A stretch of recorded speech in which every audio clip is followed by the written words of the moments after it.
The shot that shattered the night should have been the last sound Clara Gentry ever heard. But fate had another plan for her as she raced through the darkness, her heart pounding against her ribs like a trapped bird. The unforgiving terrain of the Arizona Territory tore at her skirts and scratched her pale hands as she fled the only life she had ever known, a life that had turned deadly in an instant. It was the spring of 1878, and Clifton Hill was a dusty smudge on the horizon when Preston Atwood first noticed the smoke. Not the familiar, controlled plume of a campfire, but the desperate, black billows of something gone terribly wrong. He pulled the brim of his worn Stetson lower over his eyes and nudged his chestnut mare toward the disturbance. His instincts as a rancher and former scout for the U.S. Cavalry on high alert. The abandoned mining cabin had seen better days even before the fire had caught its eastern wall. It was a pathetic excuse for shelter, but someone had clearly been living there. Preston dismounted, his spurs jangling against the rocky soil as he approached cautiously, one hand resting on the revolver at his hip. "Hello," he called out, scanning the area for any sign of life. "Anyone here need help?" A soft, scuffling sound from behind a pile of crates caught his attention. He moved silently, years of tracking both animals and men guiding his steps. What he found was not what he expected: a woman, her dress torn and dirty, her eyes wild with fear, clutching a small knife that trembled in her white-knuckled grip. "Stay back," she warned, her voice hoarse. "I will use this." Preston raised his hand slowly. "Madam, I mean no harm." Saw the smoke and came to help. The woman, no, she was barely more than a girl, perhaps 20 or 21, studied him with the wary eyes of a wounded animal. Her auburn hair had escaped whatever pins had once held it, and a bruise was darkening along her jawline. "Are you alone?" she asked, not lowering the knife. "Yes, madam, just me and my horse." Preston remained still, recognizing the fear that radiated from her. "Name's Preston Atwood. I own the Silverleaf Ranch about 5 miles west of here." Something changed in her expression, a flicker of recognition, perhaps, or simply relief that he wasn't whoever she was running from. "Clara," she finally said, though she offered no surname. "Well, Miss Clara, that fire's going to bring attention. If you're not wanting to be found, we should move on." She hesitated, clearly weighing her limited options, the knife lowered slightly. "How do I know I can trust you?" Preston considered this fair question carefully. "You don't," he answered honestly. "But whatever, or whoever you're running from, seems worse than taking a chance on a stranger who hasn't hurt you yet." The brutal logic of his statement seemed to reach her. Clara slowly tucked the knife into a hidden pocket in her skirts. "I have nowhere else to go. My ranch is secure. You can rest there while you figure out your next move." Preston didn't push for details. The western frontier had taught him that everyone had secrets, some deadlier than others. Clara followed him to his horse, keeping a careful distance. He helped her up first, then mounted behind her, careful not to crowd her. She sat rigidly against him, like a statue carved from tension and fear. "Hold on," he instructed gently as they set off, leaving the burning cabin behind. They rode in silence as the vast Arizona landscape unfolded around them. The setting sun painted the mesas and buttes in gold and crimson, a beautiful backdrop to the ugliness Clara was clearly fleeing. Preston didn't press for information. The West was full of people reinventing themselves, running from something or someone. He had his own ghosts. Silverleaf Ranch came into view as twilight descended, a modest main house, a sturdy barn and bunkhouse for the handful of ranch hands Preston employed. Lights glowed warmly from the windows, a stark contrast to the growing darkness. "You can stay in the guest room," Preston said as they approached. My housekeeper, Mrs. Winters, is the only woman on the property. She'll help you get settled." Clara remained silent, but he could feel her assessing everything: escape routes, potential threats, the layout of the ranch. It was the behavior of prey. Mrs. Winters was a plump, no-nonsense woman in her 50s who asked no questions when Preston explained that their guest needed rest and privacy. She simply nodded and led Clara away, promising hot water for washing and clean clothes. Later that night, Preston sat at his desk reviewing cattle ledgers when a soft knock came at the study door. Clara stood there, looking transformed. Her hair was neatly braided, and she wore a simple blue dress that must have belonged to Mrs. Winters' daughter before she married and moved to Tucson. The bruise on her jaw seemed even more stark against her clean skin. "Mr. Atwood," she began, her voice steadier now, "I owe you an explanation." Preston gestured to the chair across from him. "You don't owe me anything, Miss Clara, but I'm willing to listen if you want to talk." She sat, folding her hands carefully in her lap. "My name is Clara Gentry. I came to Arizona Territory 3 months ago with my uncle after my parents died of influenza back east." She paused, gathering strength. "He was not the man my mother believed him to be." Preston waited, his expression carefully neutral despite the anger building inside him as she continued. "He brought me to Clifton Hill, claiming he had business opportunities. In reality, he had arranged to sell me to a man named Victor Holloway, a wealthy mine owner with a reputation for going through wives." Her voice faltered but did not break. "3 wives, all dead within 2 years of marriage. Accidents, they said. And your uncle arranged this transaction?" Preston asked, his voice tight with controlled fury. Clara nodded. "For mining rights. My uncle, Edmund Gentry, has gambling debts. Holloway offered him a partnership in exchange for—" She gestured to herself, the motion both defeated and defiant. "The wedding was to be tomorrow. I overheard them discussing the details, including how my unfortunate accident might occur once Holloway tired of me." A bitter smile twisted her lips. "I took what money I could find and ran. My uncle's men tracked me to that cabin. I managed to escape, but not before." She touched her bruised jaw. Preston leaned forward, his blue eyes intense. "Miss Gentry, as long as you're on my land, you're under my protection. Holloway has no rights to you, arranged marriage or not." "You don't understand," Clara said, her voice dropping to a whisper. "Victor Holloway owns half the county. The sheriff, the judge, they're all in his pocket. My word against his means nothing." "Then we'll need more than words," Preston replied, determination hardening his features. "But that's tomorrow's problem. Tonight you need rest." Clara studied him, searching for deception or ulterior motives. Finding none, she stood. "Why would you risk helping a stranger?" Preston's expression softened slightly. "Because there was a time when I was running too and someone took a chance on me.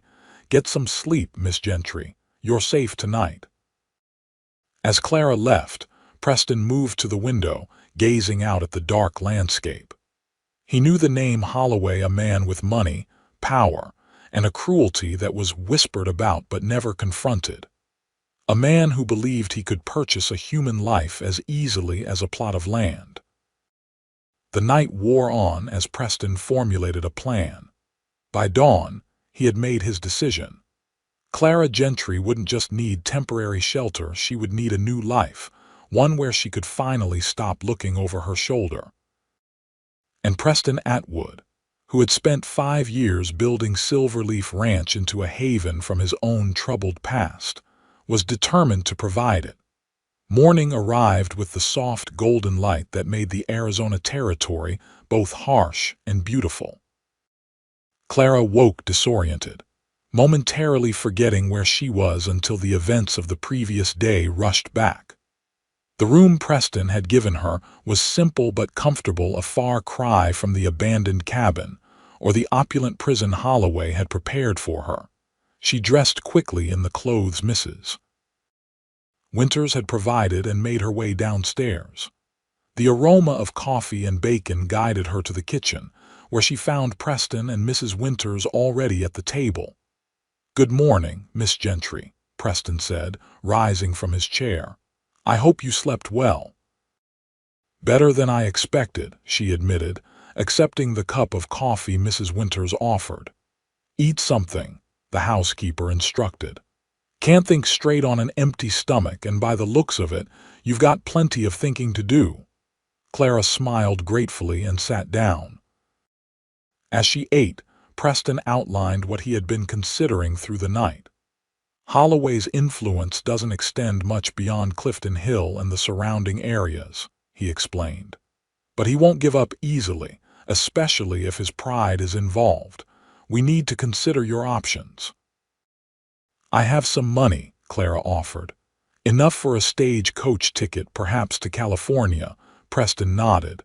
"That's one possibility, but traveling alone as a young woman makes you vulnerable, and Holloway has the resources to send men after you.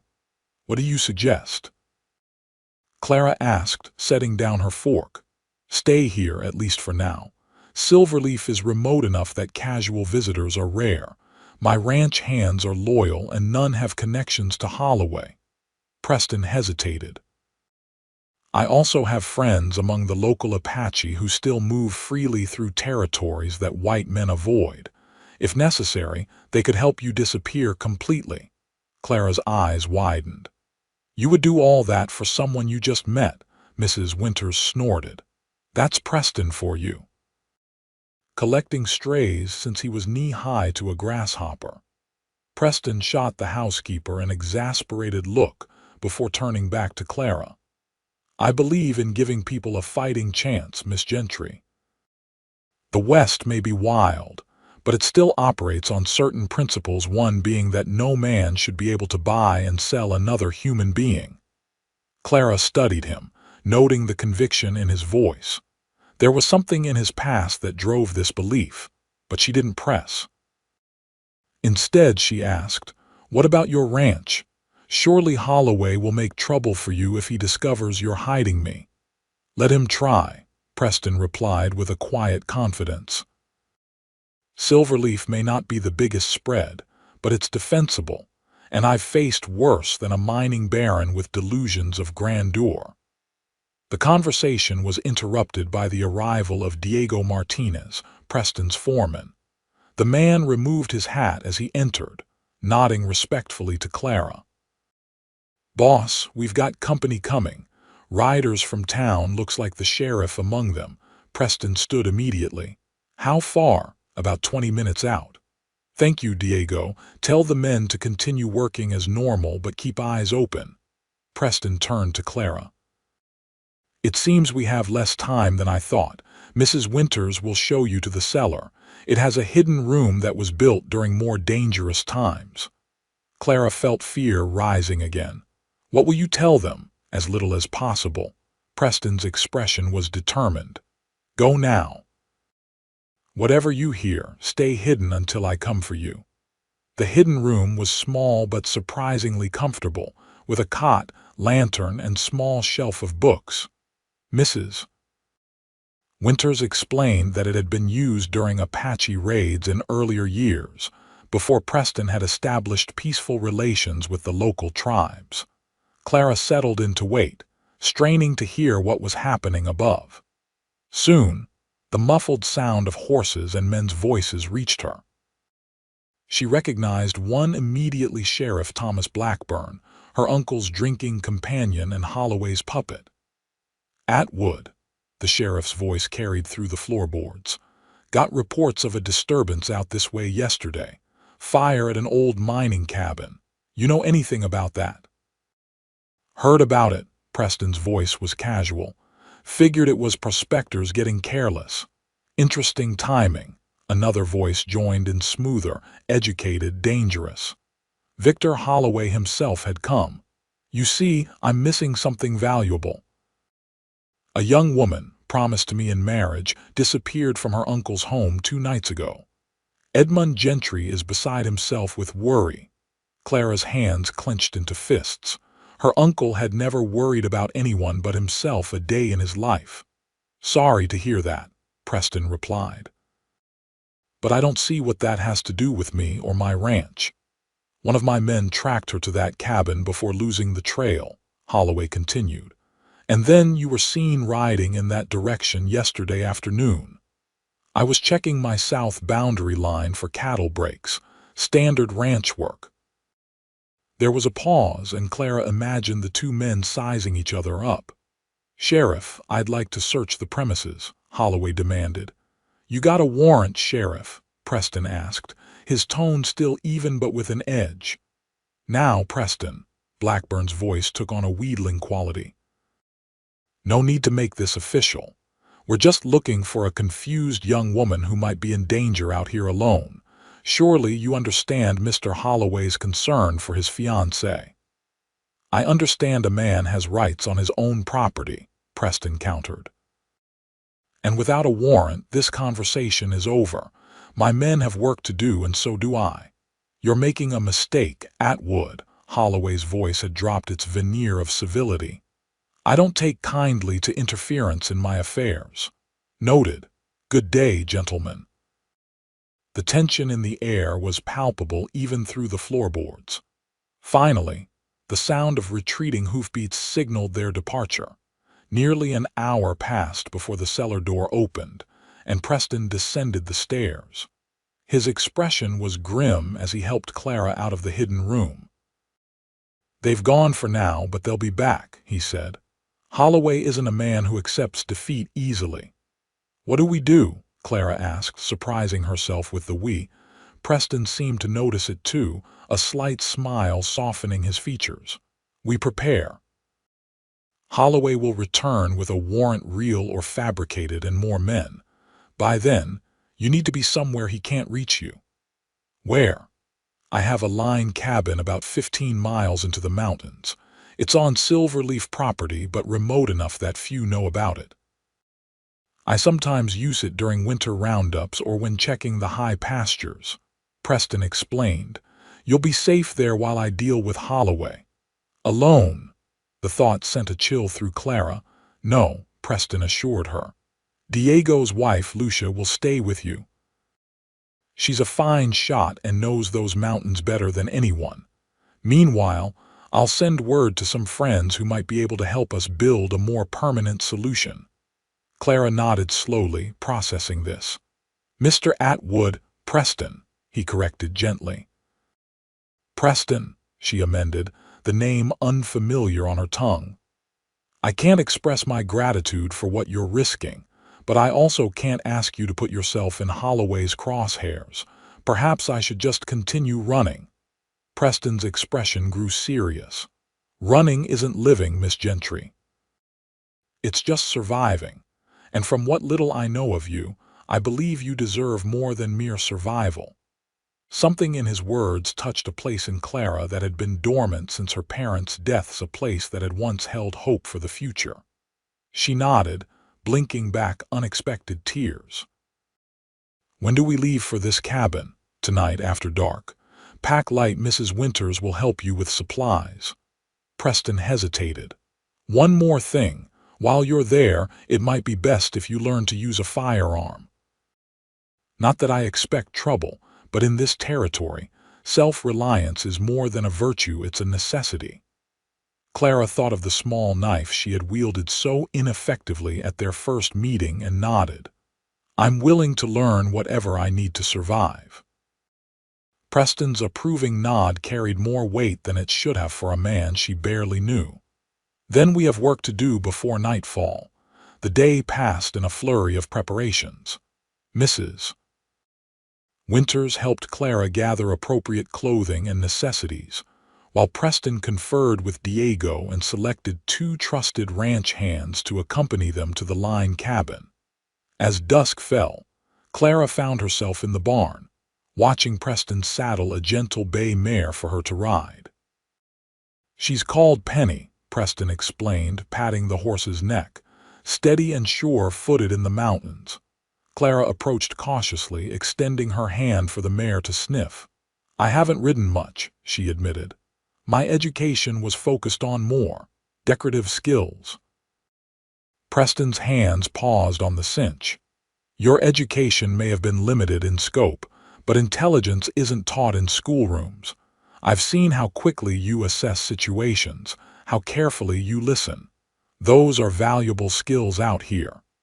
The unexpected compliment warmed Clara. For months, she had been made to feel like property first by her uncle, then by Holloway. Preston's simple acknowledgement of her capabilities felt revolutionary. "Thank you," she said softly, "for seeing me as a person worth helping." Preston finished with the saddle and turned to face her fully. In the lantern light, his features were strong and determined, his eyes reflecting a depth of understanding that belied his relatively young age of 30. "Everyone deserves that basic dignity, Miss Gentry." He hesitated, then added, "When I first came to Arizona Territory, I was running too from a war that left me hollow, from memories I couldn't outride.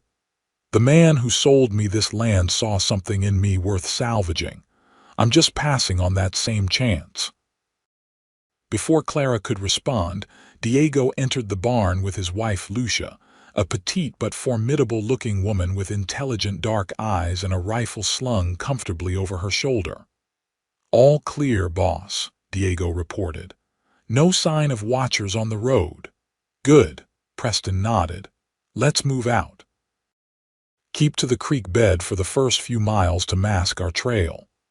Under the cover of darkness, their small party set out, Clara on Penny, Lucia on her own Pinto, Preston and Diego leading, and the two ranch hands, Tom and Jake, bringing up the rear. They traveled in silence, the only sounds the soft clopping of hooves and the occasional call of a night bird.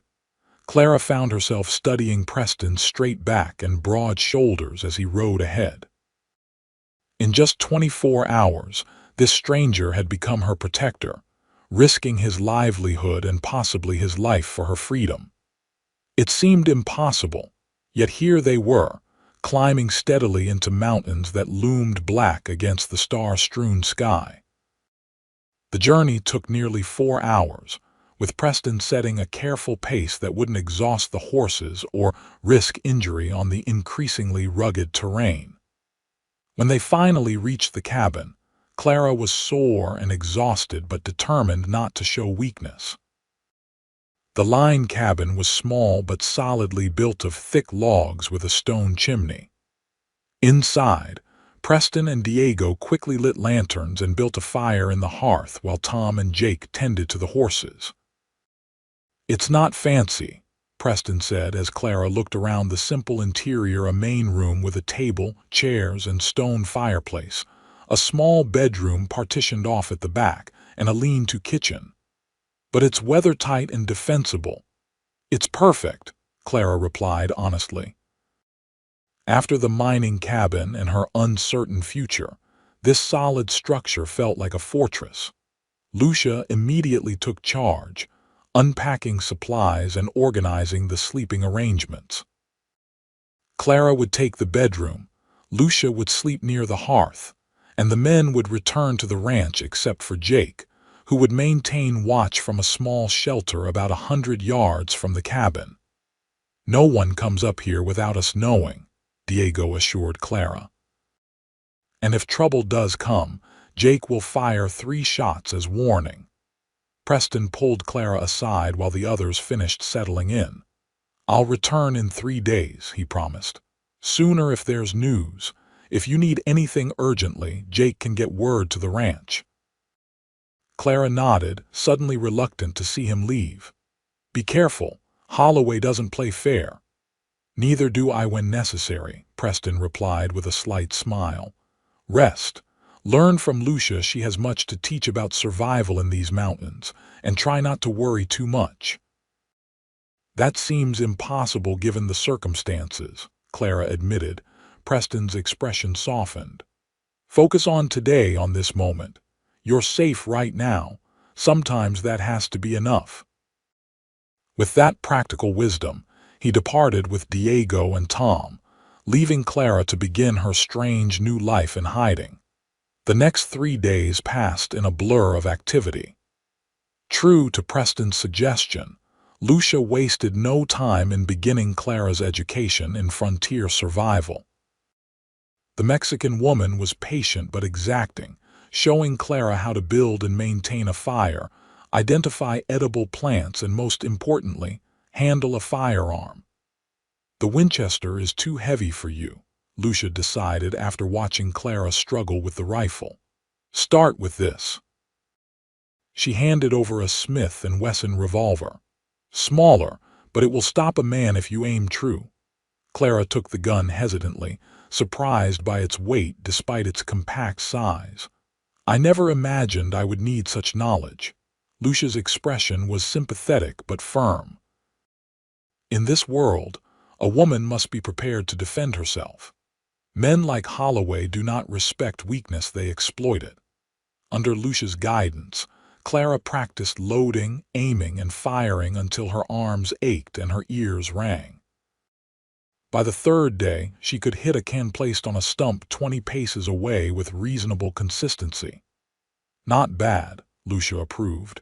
"You have steady hands and good eyes. The rest comes with practice."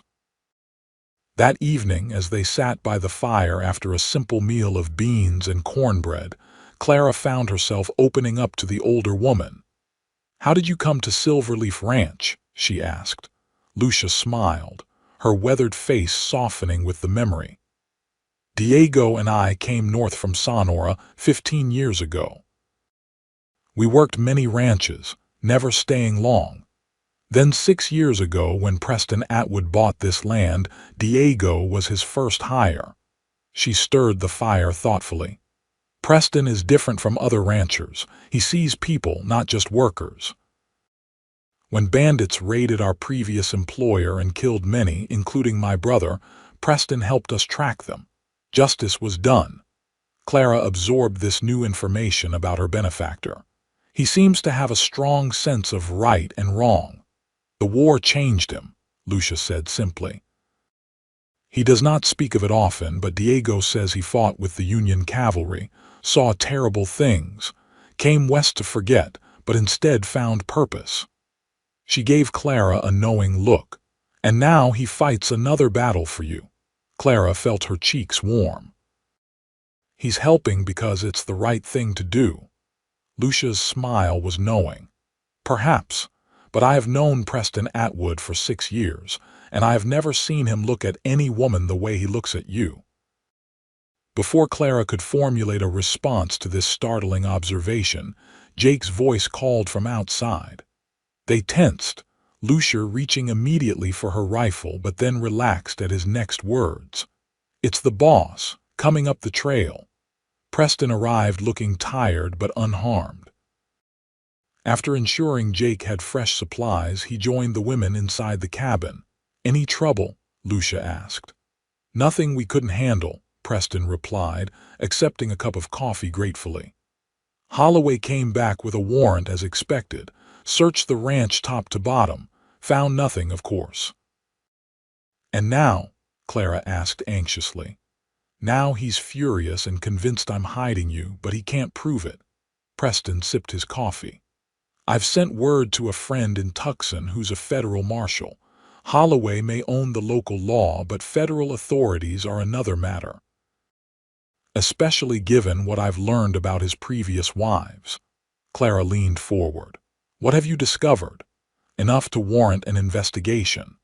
2 of his wives had substantial inheritances that mysteriously became Holloway's property after their deaths. The third was the daughter of a competitor whose mine was absorbed by Holloway's operation shortly after her accident." Preston's expression was grim.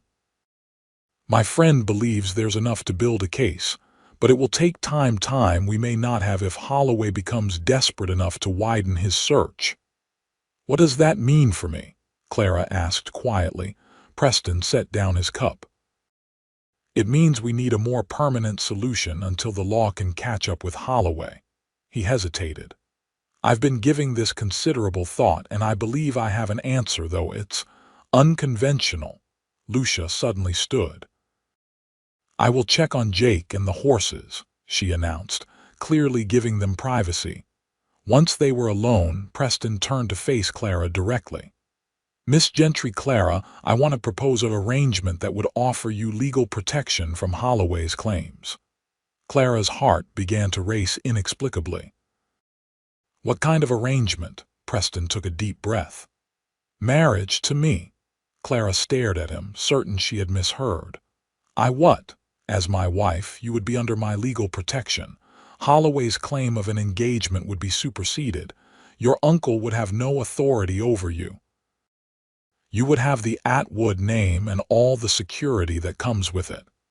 Preston spoke rapidly, as if afraid he would lose his nerve. It would be a marriage of convenience only, of course. I would make no demands on you. You would have your own room at the ranch, complete freedom to come and go, access to funds of your own. Clara's mind raced to keep up with this unexpected proposal. You're suggesting we marry as a legal shield? Yes. Once Holloway is dealt with permanently, we could quietly arrange an annulment if you wish to move on.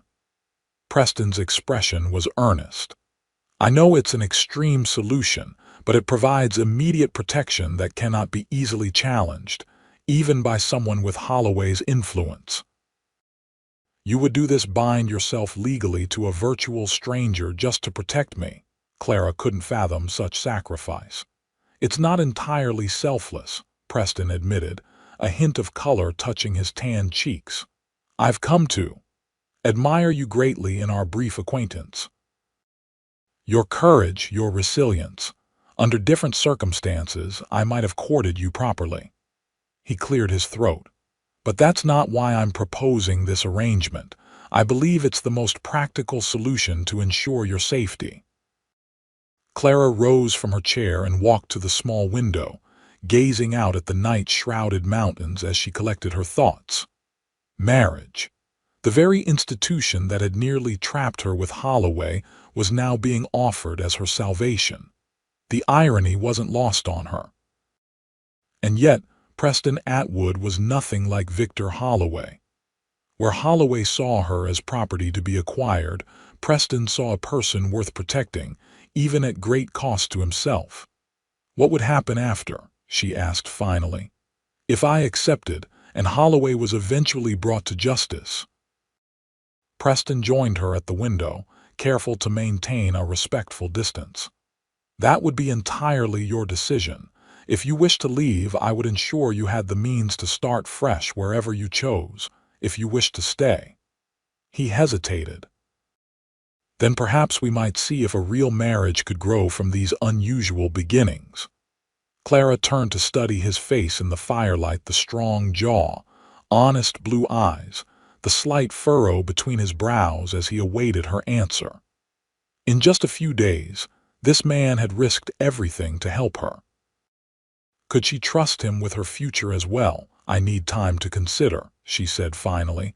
Preston nodded immediately. Of course, it's not a decision to be made lightly. He moved back toward the fire. I'll return to the ranch tomorrow. Take the week to think. Whatever you decide, I'll respect your choice. Later, as Preston slept on a bedroll by the fire and Clara lay awake in the small bedroom, Lucia's words echoed in her mind. I have never seen him look at any woman the way he looks at you. Marriage to Preston would mean security, protection, but it could also mean tying herself to another man's will and wishes. Yet everything Preston had shown her thus far indicated he was a man of honor, someone who valued her autonomy even while offering his protection. By morning, Clara had made her decision. When Preston prepared to leave, she asked to walk with him a short distance from the cabin. I've considered your proposal, she said when they were out of earshot of the others. Preston waited, his expression carefully neutral. I accept with one condition. Clara met his gaze steadily. I want your word that if at any time I find the arrangement unsuitable, you will honor my wish for annulment without question." Relief and something else, something warmer, flashed in Preston's eyes. "You have my word, Miss Gentry." "Clara," she corrected with a small smile.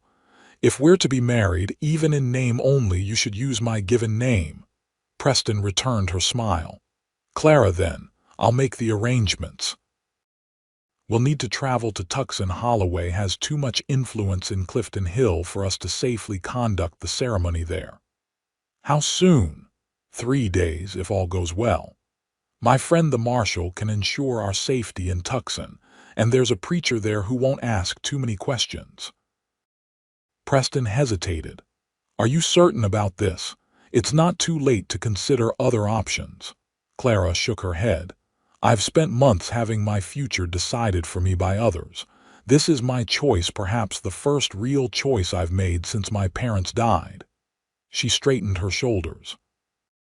"I would rather take a chance on a decent man I barely know than continue running from a monster I know all too well." Preston's expression softened. "Then I'll return in 3 days to escort you to Tucson. Pack whatever you need for a few days' journey." As he mounted his horse to leave, Clara called after him, "Preston." He turned in the saddle, waiting. "Thank you, not just for the protection, but for giving me a choice."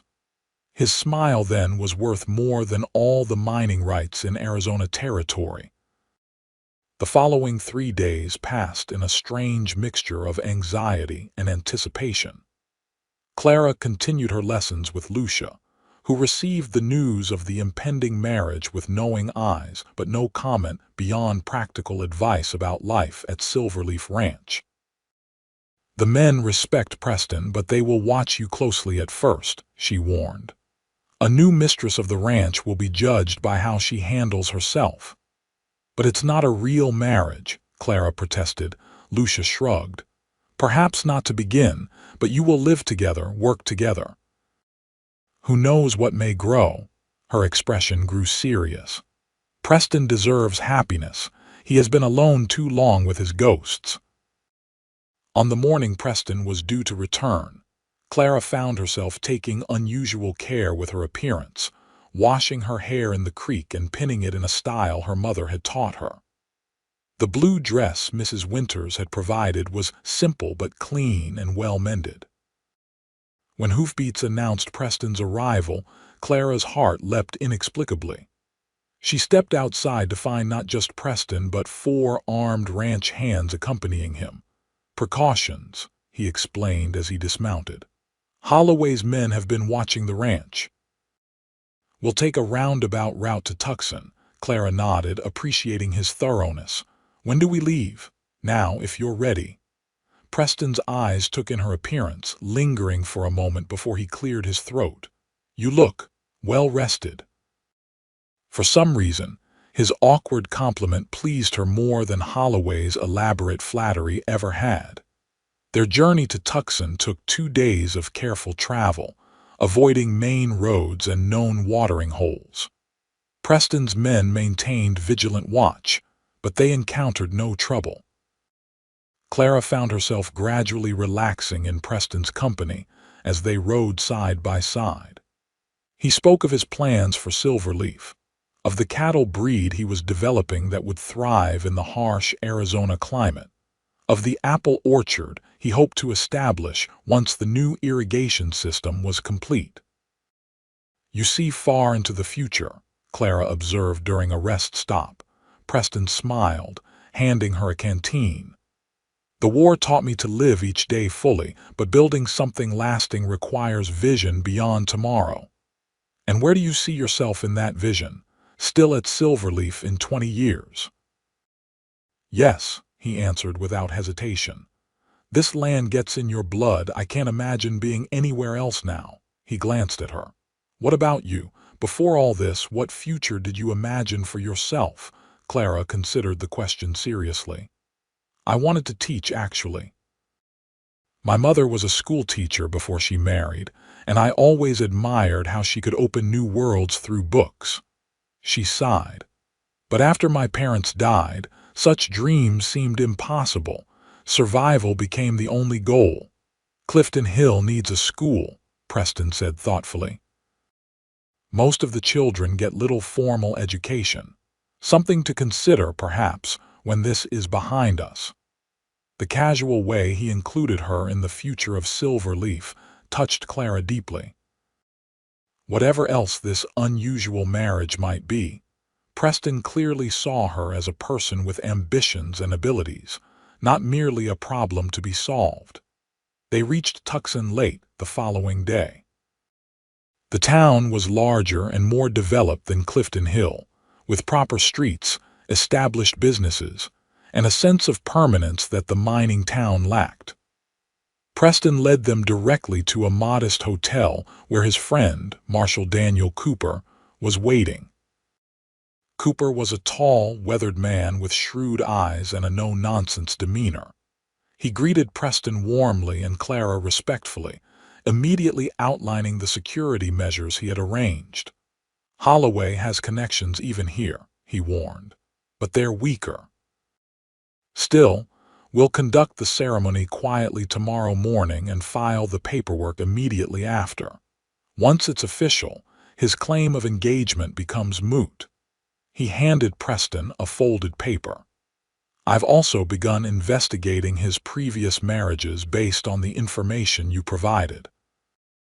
Interesting patterns emerging. Give me another month, and I may have enough for formal charges." That night, Clara lay awake in her hotel room, the reality of what she was about to do finally settling fully upon her. Tomorrow, she would become Mrs. Preston Atwood in name if not in fact. The thought was both terrifying and strangely comforting. A soft knock at her door startled her. She rose cautiously. "Who is it?" "It's Preston. May I speak with you for a moment?" Clara opened the door to find him standing in the hallway, looking uncharacteristically uncertain. "I apologize for the late hour," he said, "but I wanted to give you something before tomorrow." From his pocket, he produced a small ring. "It was my mother's, I thought, for appearances." Clara took the simple gold band with its small pearl setting. "It's beautiful." "You don't have to wear it if you'd prefer not to," Preston added quickly. "I know this isn't a conventional marriage." Clara slipped the ring onto her finger, surprised to find it fit reasonably well. "Thank you. It makes things feel more official." Preston nodded, his eyes on the ring. "Clara, I want to assure you again that I expect nothing from this arrangement beyond providing you protection. Your comfort and safety are my only concerns." "I know," she said softly. "Your actions have shown your character more clearly than words ever could." She hesitated, then added, "Whatever comes of this unusual beginning, I'm grateful for your help when I needed it most." Something shifted in Preston's expression, a softening, a vulnerability he rarely displayed. "Get some rest. Tomorrow will be a significant day for both of us." The ceremony the next morning was brief and private, held in the small study of Reverend Thomas Miller, a friend of Marshal Cooper's. The only witnesses were Cooper himself and the Reverend's wife, a kind-faced woman who had provided Clara with a small bouquet of desert wildflowers.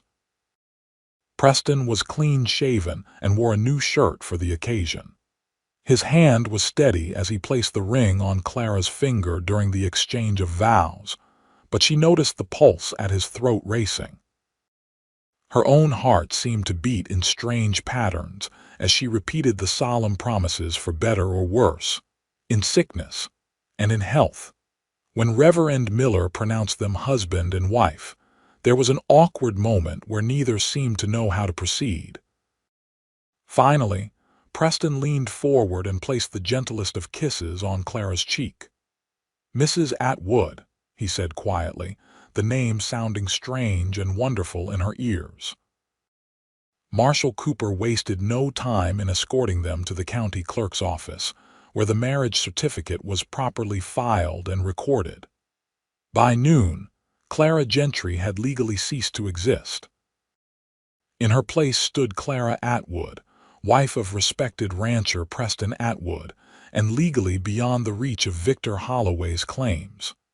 It won't take long for word to reach Clifton Hill, Cooper warned as they prepared to depart Tucson that afternoon. Holloway will be furious. Be vigilant. Preston nodded grimly. We'll take precautions. Thank you, Daniel. Keep me informed of your investigation. Their return journey to Silverleaf Ranch followed an even more circuitous route, with Preston's men maintaining constant watch. Clara found herself studying her new husband as they traveled the confident way he sat a horse. The respect his men showed him, the thoughtful consideration he gave to each decision. She also noticed how he looked at her when he thought she wasn't aware, with a mixture of concern, admiration, and something deeper that made her pulse quicken. This arrangement might have begun as a practical solution, but Clara was beginning to suspect that Preston's feelings went beyond mere chivalry. As for her own feelings, those were a confusing tangle she wasn't yet ready to examine closely. They arrived at Silverleaf Ranch after dark on the third day. Mrs. Winters was waiting with a hot meal, and the news that Holloway's men had indeed been watching the ranch but had departed that morning, presumably to report back to their employer. Word travels fast, Preston commented. Cooper must have been right about Holloway having connections in Tucson. The reality of their situation struck Clara fully as she stood in the main house, now her home as Preston's wife. The practical aspects hadn't been fully discussed. Where would she sleep? How would they explain the unusual nature of their marriage to the ranch hands and neighbors? Preston seemed to sense her uncertainty. After dinner, when Mrs. Winters had retired to her quarters, he showed Clara to a comfortable bedroom on the second floor. "This is yours," he said, opening the door to a pleasant room with a large window overlooking the ranch. "I've had the adjoining room prepared as a sitting room where you can read or have privacy." He pointed to a connecting door. "My room is across the hall if you need anything." The thoughtfulness of the arrangement touched Clara. "Thank you, it's lovely." Preston hesitated in the doorway. "Clara, I know this situation is unconventional, but I want you to feel that this is truly your home, not just a temporary shelter. Whatever changes you wish to make, whatever would help you feel more comfortable, just say the word." Clara looked around at the room that was now hers, larger and more comfortably furnished than any she had occupied since her parents' home. "It's more than adequate. I'm just not accustomed to having so much space to myself." "It's a far cry from that mining cabin," Preston agreed with a small smile. "Or my uncle's house where I was essentially a prisoner," Clara added. "This feels like freedom, oddly enough." Preston's expression grew serious. "That's what I want for you, the freedom to choose your own path, whether that eventually leads you away from Silverleaf or—" He paused, then finished, "or keeps you here." The implication hung in the air between them. Clara found herself wondering what it might be like to truly be Preston Atwood's wife, not just in name, but in all ways. The thought brought color to her cheeks. "Good night, Preston," she said softly. "And thank you again for everything." He nodded, his blue eyes warm in the lamplight. "Good night, Clara. Sleep well." In the days that followed, Clara began to establish a routine at Silverleaf. Mrs. Winters helped her learn the workings of the ranch house, and Clara gradually took over some of the household management, freeing the older woman to focus on cooking and other tasks she preferred. Preston was often busy with ranch work, but he made a point of spending time with Clara each day, gradually sharing more of his past and listening attentively to her own stories. They took meals together, sometimes joined by Mrs. Winters or Diego for dinner discussions about ranch operations. A week after their return, Preston suggested they ride out together to see more of Silverleaf's holdings. Clara, who had been practicing her riding with one of the gentler mares, agreed eagerly, welcoming the chance to explore beyond the immediate surroundings of the ranch house. As they rode side by side across the rolling grassland that made up the heart of Silverleaf, Preston pointed out features of the landscape and explained his plans for various sections of the property. The creek that runs through here never fully dries, even in the worst droughts, he explained as they paused on a rise overlooking a green-lined waterway. That's why this land is so valuable. With proper management, it will support cattle indefinitely. Clara watched as a family of deer drank cautiously from the creek below. It's beautiful here, harsh in ways but beautiful nonetheless. Preston nodded. That's Arizona territory, unforgiving to the careless but generous to those who respect its nature. He glanced at her. How are you settling in? Truly, better than I expected, Clara admitted. Mrs. Winters has been kind, and the ranch hands treat me with respect, if some curiosity. She smiled. I overheard two of them speculating on how a refined Eastern lady ended up marrying their boss so suddenly. Preston winced. I hope they weren't disrespectful. Not at all. They seemed to have decided it was a whirlwind romance, apparently more romantic than the truth. She hesitated. Preston, what happens when people in Clifton Hill learn of our marriage? Surely there will be questions. Let them question, Preston replied firmly. The legal fact remains that you are my wife, beyond Holloway's reach. His expression darkened. Speaking of Holloway, Cooper sent word yesterday. The investigation is progressing. They've located a witness to his second wife's accident who is willing to testify it was no accident at all. How long before he faces justice? These things move slowly, especially when the accused has money and influence. But Cooper is thorough. Eventually, Holloway will answer for his crimes. Preston turned his horse back toward the ranch. In the meantime, we maintain our vigilance. Holloway isn't the type to accept defeat gracefully. As if Preston's words had conjured trouble, they rounded a bend to find Diego riding hard toward them, his expression urgent. Riders coming, he reported breathlessly. 6 men, armed. Holloway is with them. Preston's face hardened. Clara, ride back to the ranch with Diego. I'll delay them. No, Clara protested. I won't leave you to face them alone. She's right, boss, Diego added. We're too far from the ranch. Better to stand together. Preston assessed the situation quickly. Very well. There's a defensive position in those rocks.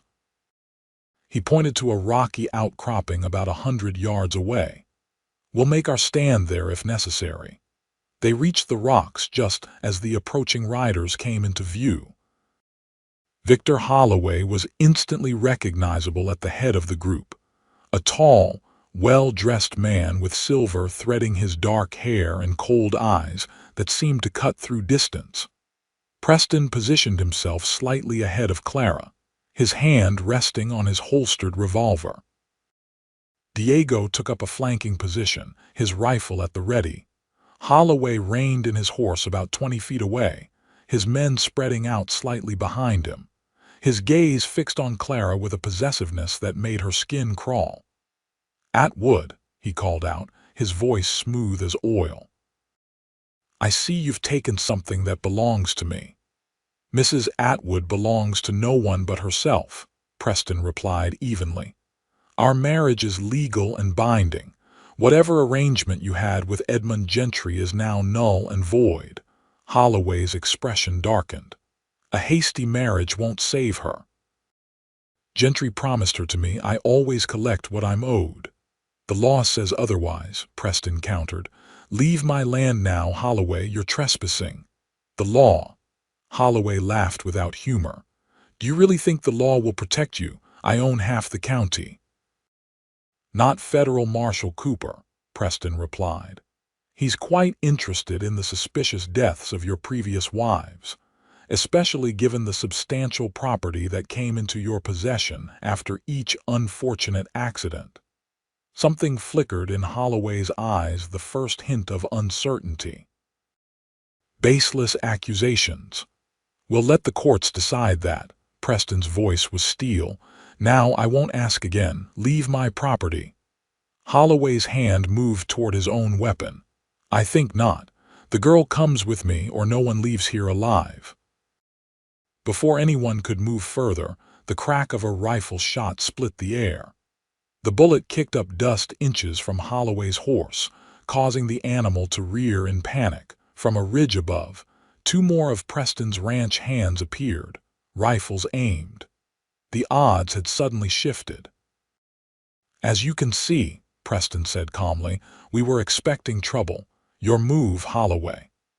Fury contorted the older man's features, but cold calculation quickly replaced it. This isn't over, Atwood. Not by a long shot. He turned to Clara. And you, my dear, enjoy your temporary reprieve. Damaged goods though you may be now, I still intend to collect what's mine.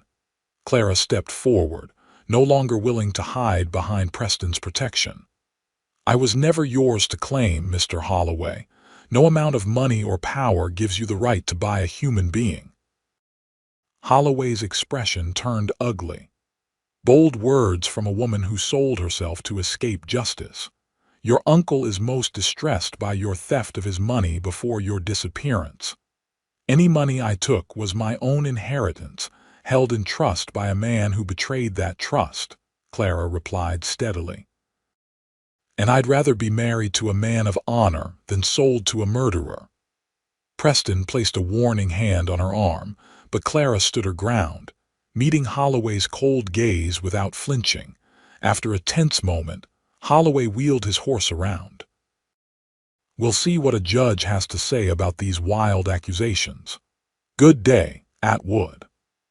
With a sharp gesture to his men, he rode away, his back rigid with controlled rage. Once they were well out of sight, Preston turned to Clara, his expression a mixture of admiration and concern. That was either very brave or very foolish.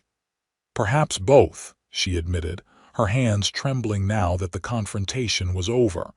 But I couldn't stand there silent while he spoke of me as property. Preston's face softened. No, you couldn't. It's not in your nature to bow to tyrants. He helped her back onto her horse. Let's return to the ranch. Holloway won't give up easily, but he'll be more cautious now that he knows we're prepared. That evening, as they sat before the fire in Preston's study, the day's events seemed to have shifted something fundamental between them. The pretense of their marriage being merely a legal arrangement felt thinner somehow. You were magnificent today, Preston said quietly, pouring 2 glasses of whiskey and offering one to Clara. Standing up to Holloway like that, few men have the courage, let alone women who have suffered at his hands. Clara accepted the glass, taking a small sip that burned pleasantly down her throat. I surprised myself. For months I've been running, hiding, afraid. Today was the first time I felt powerful. You are powerful, Preston affirmed. Courage isn't the absence of fear, it's action in spite of it. Clara studied him over the rim of her glass. Is that what you learned in the war? A shadow crossed Preston's face. Among other darker lessons. He stared into the fire. I was 20 when I joined the Union cavalry. Idealistic, certain of the rightness of our cause. By 22, I'd seen enough death and suffering to last several lifetimes. Clara waited, sensing he needed to speak of these things that he usually kept buried. At Gettysburg, my unit was nearly destroyed. I watched my best friend die, caught a bullet in my shoulder. His hand unconsciously touched the spot. Afterward, nothing seemed to matter much. I drifted west, worked as a scout for the army, then as a hired gun for a cattle operation. He looked up, meeting her eyes. I was hollow, Clara, just going through the motions of living.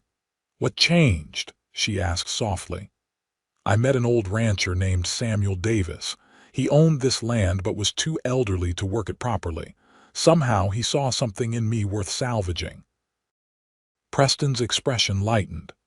He offered me a deal work the ranch for 5 years and he'd sell it to me for a fair price. Said I needed roots to heal. He was right, Clara observed. Preston nodded. Building something, creating instead of destroying it, slowly brought me back to myself. His gaze returned to her face. That's why I understood your need for security, for a place where you could sleep without fear. I've been there too. The intimacy of the moment, the shared understanding, drew Clara toward him like a magnet. Without fully intending it, she found herself moving to sit beside him on the leather sofa.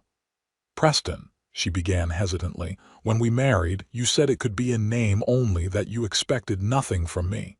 He nodded, his expression guarded. "That offer stands. What if?" Clara gathered her courage. "What if I find myself wanting more than a marriage in name only?" Preston went very still, his blue eyes searching her face. "Clara, are you certain? You've been through a terrible ordeal." "I would never want you to feel obligated." "This isn't obligation," she interrupted. "It's choice. My choice." She placed her hand gently on his. "In just these few weeks, you've shown me more genuine care and respect than any man in my life since my father. I find myself drawn to you, not just grateful to you." For a long moment, Preston remained motionless, as if afraid any movement might shatter this fragile new reality.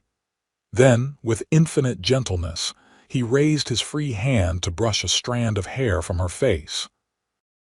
"I have been falling in love with you since the moment you threatened me with that little knife," he admitted, his voice rough with emotion. "But I swore I would never pressure you, never take advantage of your vulnerable position." "And that," Clara whispered, leaning slightly toward him, "is precisely why I find myself falling in love with you too." When their lips finally met, it was like coming home to a place Clara hadn't known she was seeking. Preston's kiss was gentle at first, questioning, but deepened as she responded with growing certainty. His arms encircled her, strong but not confining, offering protection without possession. When they finally parted, both slightly breathless, Preston rested his forehead against hers. "Clara Atwood," he murmured, "you are the bravest, most remarkable woman I've ever known." "And you," she replied with a smile, "are the only man I would have chosen to marry had choice been mine from the beginning." The days that followed were filled with a new sweetness, as their pretend marriage gradually transformed into something genuine. Preston moved his belongings to the master bedroom they now shared, and Clara found herself embracing her role as mistress of Silverleaf Ranch with growing confidence. News arrived from Marshall Cooper that the case against Holloway was building. A former servant had come forward with evidence about the third wife's death, and financial records showed suspicious transfers after each tragic accident. But legal wheels turned slowly, and Holloway remained free, a lingering threat on the horizon of their newfound happiness. A month after their confrontation on the range, Clara was organizing supplies in the kitchen pantry when she heard horses approaching. Peering through the window, she recognized Marshall Cooper dismounting in the yard, accompanied by 2 deputies. Preston emerged from the barn to greet them, and their serious expressions sent a chill through Clara. She hurried outside to join them. "Daniel," Preston was saying, "this is unexpected." Cooper removed his hat, nodding respectfully to Clara. "Mrs. Atwood, I'm afraid I bring troubling news." He turned back to Preston. "Holloway's made his move. He's filed charges against you for kidnapping and against Clara for theft of her uncle's property. Judge Wilson in Clifton Hill has issued warrants for both your arrests." "Judge Wilson is in Holloway's pocket," Preston protested. "These charges are fabricated." "I know that," Cooper agreed grimly, "but the warrants are legal. Sheriff Blackburn and a posse are on their way here now to execute them." Clara felt the ground shift beneath her feet, After weeks of safety, the nightmare was returning. "What do we do?" Cooper glanced at his deputies, then lowered his voice. "Officially, I'm here to advise you to surrender peacefully and fight the charges in court." "And unofficially?" Preston asked, his jaw tight. "Unofficially," Cooper continued, "I believe neither of you would receive a fair trial in Clifton Hill. Holloway has too much influence there." He straightened. "I came ahead of Blackburn to warn you. What you do with that warning is your choice." Preston's expression hardened with resolve. "How much time do we have?" 2 hours, maybe 3. They're moving slowly, gathering men along the way. Cooper replaced his hat. "I need to return before my absence is noted. Whatever you decide, do it quickly." As the marshal and his deputies rode away, Preston turned to Clara, his expression grave. "We need to leave. Now." Clara nodded, fighting down panic. "Where will we go?" "North, into the mountains first. I have connections with the Apache who still move freely through territories the army rarely patrols." Preston was already moving toward the house. "Pack only what's essential. Warm clothing, the emergency money from the safe, your mother's locket." Clara hurried to comply, her mind racing. Just as she finished securing a small bag of necessities, Mrs. Winters appeared in the doorway. "Diego's preparing horses," the housekeeper informed her. "Take this." She handed Clara a small package wrapped in oilcloth. Dried meat, hard biscuits, coffee, enough for several days. "Thank you," Clara said, impulsively embracing the older woman. "For everything." Mrs. Winters returned the embrace briefly. "Be safe, child. This ranch will be waiting when you return." When Clara emerged from the house, she found Preston conferring with Diego and the ranch hands. Maps were spread on a barrel, and Preston was issuing rapid instructions. "We'll head north through Apache Pass, then west toward the territorial border," he was saying. "Tom, you and Jake follow the main road south for a few miles, then double back on the creek bed to confuse any trackers." Diego nodded grimly. "The men will say nothing, boss. As far as we know, you went to Tucson 3 days ago." Preston clasped his foreman's shoulder. "I'm placing Silverleaf in your hands, Diego. Whatever happens, protect the ranch." "With my life," the Mexican promised. "Now go, before it's too late." Within minutes, Preston and Clara were mounted and riding north at a brisk pace, keeping to rocky ground where their tracks would be difficult to follow. Clara found a strange calm settling over her, the calm of decisive action after uncertainty. "Where are we really going?" she asked as they navigated a steep incline. "My friend Samuel Davis, the man who sold me Silverleaf, has a cabin near the California border. It's remote, defensible, and unknown to Holloway or his associates." Preston glanced back to ensure they weren't followed.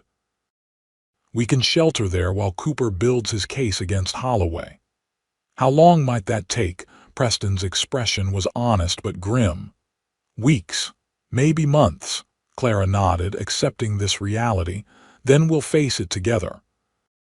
They rode hard for hours, stopping only briefly to rest the horses and eat a hasty meal as the sun began to set.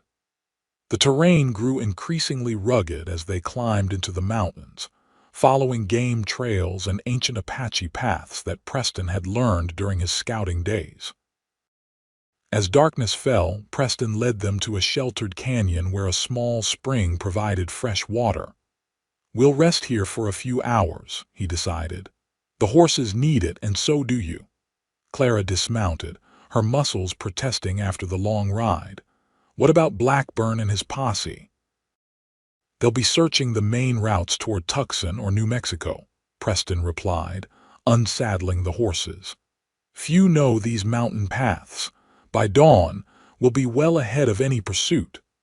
They made a small, smokeless fire using dry branches Preston gathered. The night air grew chill as they huddled together, sharing a blanket and the warmth of their bodies. "I'm sorry," Preston said suddenly. his arm tightening around her shoulders. "When I offered marriage as protection, I never imagined it would lead to this, making you a fugitive." Clara turned to face him in the flickering firelight. "You have nothing to apologize for. Holloway is the villain here, not you." She touched his face gently. "Besides, I would rather be a fugitive with you than a prisoner in a gilded cage with him." Preston captured her hand, pressing a kiss to her palm. "We will get through this, Clara, I promise you." "I believe you," she replied simply. They continued their journey at first light, traveling steadily northwest. Preston's knowledge of the terrain proved invaluable as they navigated narrow passes and hidden valleys. By midday, they had crossed into terrain so remote that Clara doubted even the most skilled tracker could follow. Late in the afternoon of their second day on the trail, they encountered a small party of Apache hunters. Clara tensed, but Preston greeted them in their own language, displaying a silver token that seemed to hold meaning for the warriors. After a brief conversation, the Apache leader nodded and pointed toward a distant ridge. Preston thanked him, and they parted ways amicably. "What was that about?" Clara asked once they were alone again. "I helped his people during a smallpox outbreak 2 years ago," Preston explained. "Brought medicine from the fort when the Indian agent refused. He's repaying that debt by allowing us safe passage through their hunting grounds and warning us that soldiers are patrolling the western approaches." Clara shook her head in admiration. "You continue to surprise me, Preston Atwood." "Not many white men in these territories would risk helping the Apache." "People are people," he replied simply. "Their children were dying. What else could I do?" It was this fundamental decency, this inability to turn away from suffering, that had drawn Clara to him from the beginning, the same quality that had led him to help a terrified young woman fleeing for her life. Their journey continued for 4 more days, moving steadily westward through increasingly arid terrain. Water became precious, and they rationed their supplies carefully. Clara found herself growing stronger, more resilient as the miles passed beneath their horses' hooves. On the afternoon of the 6th day, Preston pointed to a distant smudge of green against the brown landscape. "There. Samuel's cabin is in that grove of cottonwoods." The cabin was simple but sturdy, built of logs and stone against a hillside that provided natural protection on one side. A spring-fed creek ran nearby, and a small corral stood empty, awaiting their horses. Inside they found basic supplies: flour, beans, coffee, ammunition stored in mouse-proof metal containers. The single room contained a bed, table, chairs, and a stone fireplace. It was primitive compared to Silverleaf, but to Clara, it represented safety. "Samuel visits only occasionally now," Preston explained as he lit the lamp. "He lives most of the year with his daughter's family in San Francisco, but he keeps this place stocked for emergencies." Clara moved to the cabin's single window, gazing out at the wild landscape that surrounded their refuge. "How far are we from Silverleaf?" "About 150 miles as the crow flies, farther by trail." Preston joined her at the window. "We're just inside California territory here. Outside Holloway's reach, at least legally." Clara leaned against him, drawing strength from his solid presence. "What now?" "We wait. Cooper knows to send word here when it's safe to return." Preston's arm encircled her waist. "In the meantime, we build a life day by day." And that was what they did. Days stretched into weeks as they established a routine in their remote sanctuary. Preston hunted and fished. Clara learned to preserve meat and gather wild plants the Apache had shown Preston were edible. Together they mended the cabin's roof, expanded the vegetable garden Samuel had started, and reinforced the corral. Each evening, they would sit before the fire, sometimes talking late into the night, sometimes simply enjoying the comfort of shared silence. Their love deepened, rooted now in genuine knowledge of each other rather than the desperate circumstances of their meeting. A month into their exile, Clara woke one morning feeling unusually unwell. The pattern repeated for several days until the cause became undeniable. "Preston," she said one evening as they sat watching the sunset from the cabin's small porch, "I believe I'm with child." Preston turned to her, his expression shifting rapidly from shock to wonder to fierce joy. "A baby, you're certain?" Clara nodded, her own emotions a complex mixture of excitement and apprehension. "As certain as I can be without a doctor's confirmation. My monthly time is well overdue and the morning sickness is quite convincing." Preston knelt before her chair, taking her hands in his. "Clara, this is wonderful news." His voice caught. "Though the timing is less than ideal. When has anything about our relationship followed an ideal timeline?" Clara replied with a small smile. "We were married before we'd known each other a fortnight, fugitives before our first anniversary." "Why should starting a family be any different?" Preston laughed, the joy in his face erasing months of worry. He placed a gentle hand on her still flat abdomen. "A child, our child." His voice held reverence. The prospect of parenthood changed their perspective on their exile. What had been a temporary situation now required more permanent planning. Preston expanded the cabin, adding a small second room that would serve as a nursery. Clara began fashioning baby clothes from spare linens, her fingers remembering skills her mother had taught her. 2 months after Clara's announcement, they received their first communication from the outside world. An Apache rider delivered a sealed letter from Marshal Cooper. Preston read it aloud, his expression growing increasingly satisfied. "Cooper has been building his case methodically," he explained. "Holloway's former housemaid has provided testimony about his third wife's death. Apparently, he pushed her down the stairs during an argument. And financial records show he was nearly bankrupt before each marriage, then suddenly flush afterward." "Is it enough to arrest him?" Clara asked hopefully. "Not yet, but Cooper believes it will be soon. The warrants against us are still active, but with Holloway's credibility increasingly questioned, they carry less weight." Preston folded the letter carefully. "He advises us to remain in hiding for now." Clara nodded, one hand resting protectively on her growing belly. "We can be patient a while longer." As her pregnancy progressed, Clara found herself thinking more about the future, not just her own and Preston's, but their child's. One evening, as Preston worked on carving a small wooden cradle, she broached the subject that had been increasingly on her mind. "I've been thinking about Silverleaf," she began, "about making it more than just a cattle ranch." Preston looked up, interested. "What do you envision?"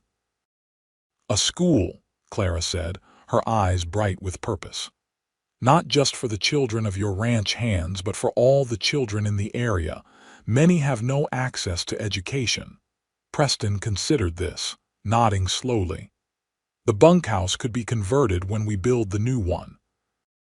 It's large enough for a classroom." "You like the idea?" Clara asked, pleased by his immediate practical support.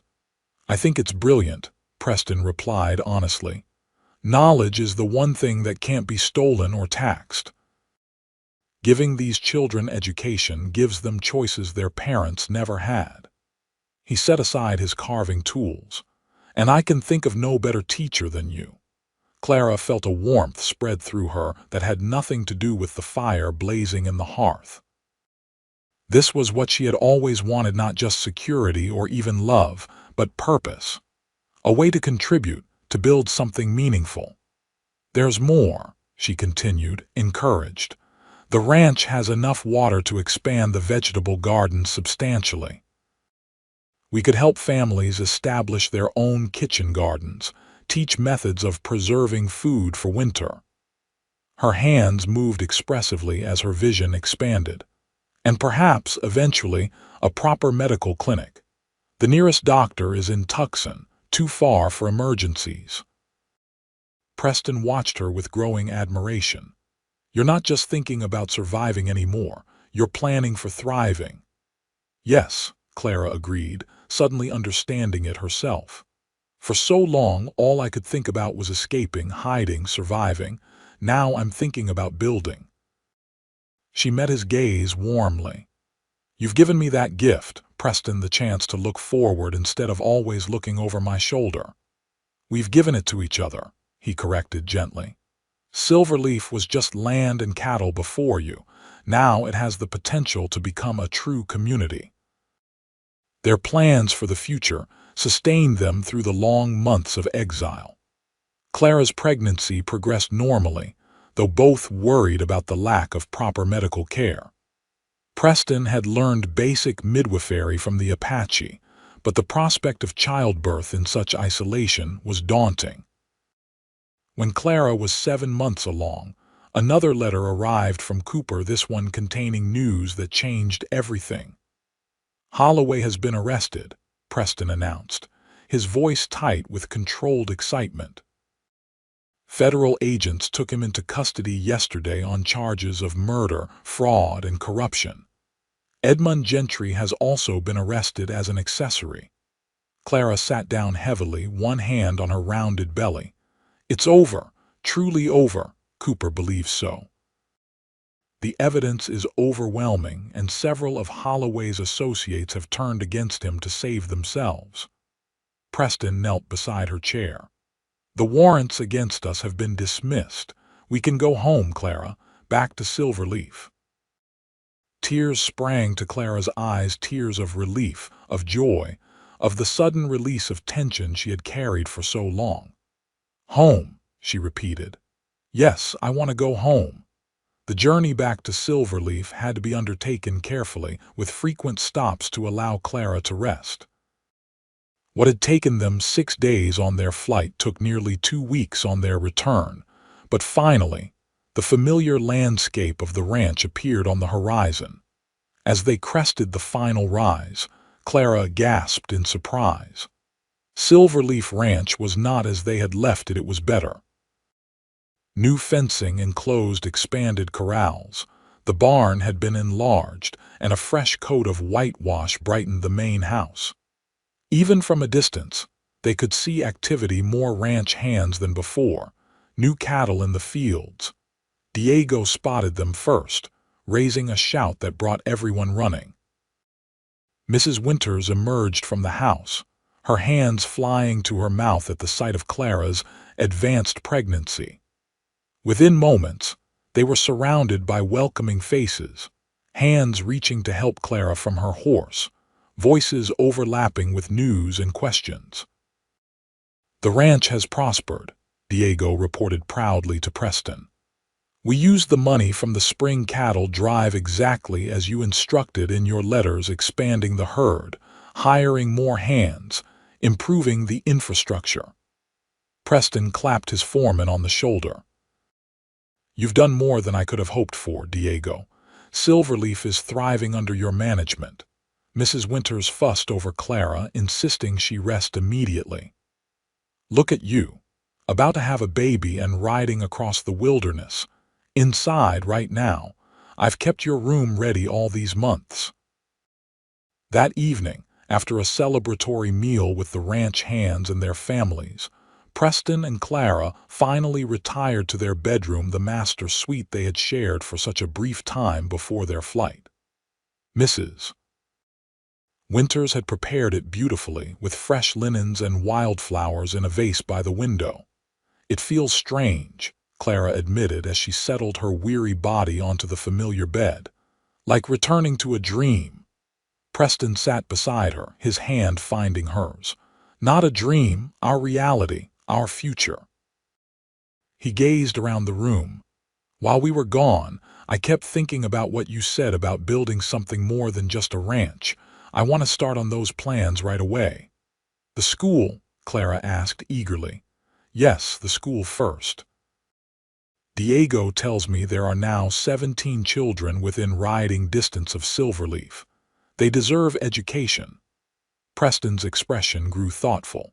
But more than that, I want to build you a proper home here, not just this ranch house, but a home designed for a family. With a library for your books, a dedicated schoolroom until we can build the proper school, and a garden where you can grow those healing herbs you've been studying. Clara's eyes filled with tears again. Pregnancy had made her more emotional than usual.